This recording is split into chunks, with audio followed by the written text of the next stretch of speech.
Trading करते समय bullish engulfing candle को सही तरीके से कैसे इस्तेमाल करते हैं इसके बारे में जानेंगे। सबसे पहले कुछ बेसिक्स समझते हैं। यहां हमें एक रेड कैंडल दिख रही है और उसके राइट साइड में एक बड़ी ग्रीन कैंडल है।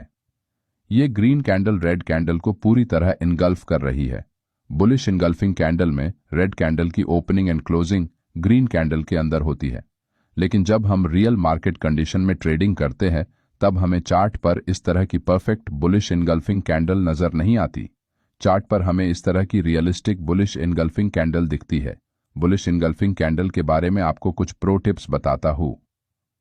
Tip number 1, bullish engulfing candle में इनगल्फिंग कैंडल से पहली कैंडल की साइज दूसरे कैंडल से हमेशा छोटी होती है। टिप नंबर 2, ग्रीन कैंडल की बॉडी साइज जितनी बड़ी होगी उतना ही हाई परफॉर्मेंस सेटअप चार्ट पर बनता है। Tip number 3, bullish engulfing candle में कैंडल विक जितनी छोटी होगी वो कैंडल उतनी ही ज्यादा रिलायबल होती है। Tip number 4, trending market condition में मूविंग एवरेज का सपोर्ट लेते हुए हैमर कैंडल के साथ बुलिश एनगल्फिंग कैंडल के बाद की गई ट्रेड एंट्री ज्यादा प्रॉफिटेबल होती है। टिप नंबर 5, अगर किसी सपोर्ट लेवल पर प्राइस दोबारा सपोर्ट लेते हुए बुलिश एनगल्फिंग कैंडल बनाती है तो ये एक स्ट्रॉन्ग रिवर्सल सिग्नल होता है।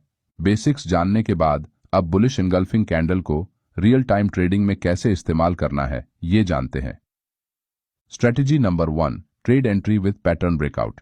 इस चार्ट पर प्राइस बेरिश ट्रेंड में मूव करते हुए लोअर हाई का पैटर्न बनाती है, जिससे बॉटम में एक सपोर्ट एरिया बनता है और चार्ट पर एक ट्रायंगल पैटर्न फॉर्म होता है। फर्स्ट टाइम प्राइस जब सपोर्ट के पास आती है तब सपोर्ट को रिस्पेक्ट करके रिवर्स करने की कोशिश करती है, लेकिन फेल हो जाती है।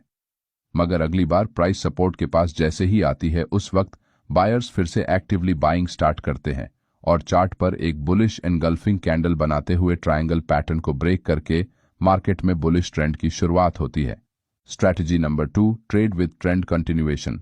प्राइस एक बुलिश ट्रेंड में मूव करती है, लेकिन कुछ समय बाद हायर लेवल्स पर सेलर्स मार्केट में एंट्री करके प्राइस को नीचे खींचने की कोशिश करते हैं।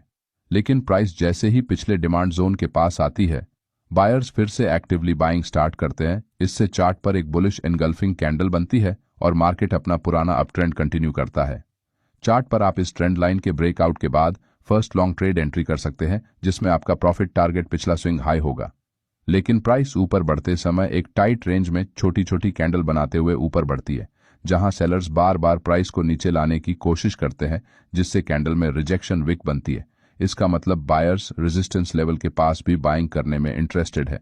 ये एक स्ट्रॉन्ग बुलिश सिग्नल माना जाता है और जब प्राइस इस रेजिस्टेंस लेवल को एक स्ट्रॉन्ग बुलिश एनगल्फिंग कैंडल के साथ एक बार फिर से ब्रेक करती है उस वक्त आप सेकंड लॉन्ग ट्रेड एंट्री कर सकते हैं। Strategy number 3, trade entry after consolidation. इस चार्ट में प्राइस छोटी रेंज में ट्रेड कर रही है, जिससे चार्ट पर एक कंसोलिडेशन जोन बना हुआ है।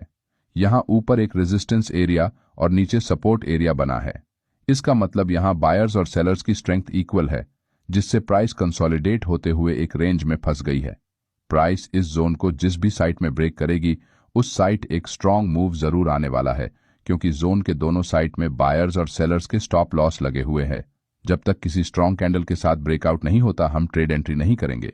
कुछ देर बाद प्राइस एक बुलिश एनगल्फिंग कैंडल के साथ इस जोन को ऊपर की तरफ जैसे ही ब्रेक करती है वैसे ही सेलर्स के स्टॉप लॉस हिट हो जाते हैं और न्यू बायर्स मार्केट में एंट्री करते हैं, जिससे प्राइस तेजी से ऊपर निकल जाती है। Strategy number 4, trade entry after pull back. एक अप ट्रेंड के बाद प्राइस एक रेंज में हायर लोज का फॉर्मेशन बनाते हुए कंसोलिडेट करती है। यहां बायर्स प्राइस को बार बार ऊपर ले जाने की कोशिश कर रहे हैं, लेकिन लो बाइंग वॉल्यूम होने से प्राइस धीरे धीरे ऊपर बढ़ती है, जिससे इस प्राइस एक्शन को देखते हुए किसी एक साइट में ट्रेड एंट्री करने का डिसीजन लेना मुश्किल है। जब तक प्राइस एक स्ट्रॉन्ग कैंडल के साथ इस पैटर्न को ब्रेक नहीं करती तब तक हम सिर्फ वेट कर सकते हैं। कुछ समय बाद चार्ट पर एक स्ट्रॉन्ग बुलिश एनगल्फिंग कैंडल बनती है, लेकिन यहां पैटर्न का ब्रेकआउट नहीं होता। लेकिन कुछ देर बाद ब्रेकआउट के बाद रेजिस्टेंस लाइन के पास पुल बैक लेते हुए चार्ट पर फिर से एक बुलिश एनगल्फिंग कैंडल फॉर्म होती है, जिससे हमें एक क्लियर डायरेक्शन मिलता है। इस कैंडल के क्लोजिंग के बाद हम एक लॉन्ग ट्रेड एंट्री कर सकते हैं। अगर आपको हमारा ये वीडियो अच्छा लगा तो वीडियो को लाइक और चैनल को सब्सक्राइब करना ना भूलें। धन्यवाद।